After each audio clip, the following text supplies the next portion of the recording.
যে সকল জায়গায় ফুটপাত আছে, ফুটপাতে অবৈধ দখলদার আছে, দোকানপাট আছে অবৈধভাবে, আমরা গত শুক্রবার শনিবার এই সমগ্র শহর জুড়ে মাননীয় প্রশাসক মহোদয়ের নির্দেশনায় মাইক অ্যানাউন্স করেছে। আপনারা সবাই জানেন, এই শহরে সবাই জানে যে আমরা তাদেরকে 7 দিন সময় দিয়েছি।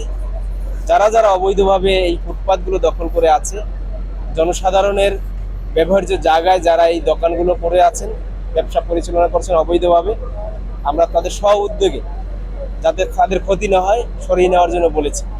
আমরা সোশ্যাল মিডিয়ার মাধ্যমেও ব্যাপক প্রচারণা চালিয়েছি। আপনারা জানেন বিভিন্ন ফোরামে আমরা এইগুলো নিয়ে কথা বলেছি যাতে এই সময়ের ভিতরে গত 10 তারিখের ভিতরে তারা সরে যায়। দেখা গেল যে আমরা মাইক অ্যানাউন্স এবং এই প্রচারণার পরেও অনেক জায়গা থেকেই তারা সরালেও কিছু কিছু মানুষ এখনো আগের মতোই অবৈধভাবে ব্যবসা পরিচালনা করছেন এবং এই যে ফুটপাতগুলো দখল করে আছে, তারই ধারাবাহিকতায় আজকে আমরা বরিশাল সিটি কর্পোরেশনের নেতৃত্বে অবৈধ উচ্ছেদ শাখা থেকে আমরা এই কার্যক্রম নগর ভবনের সামনে থেকে শুরু করেছি।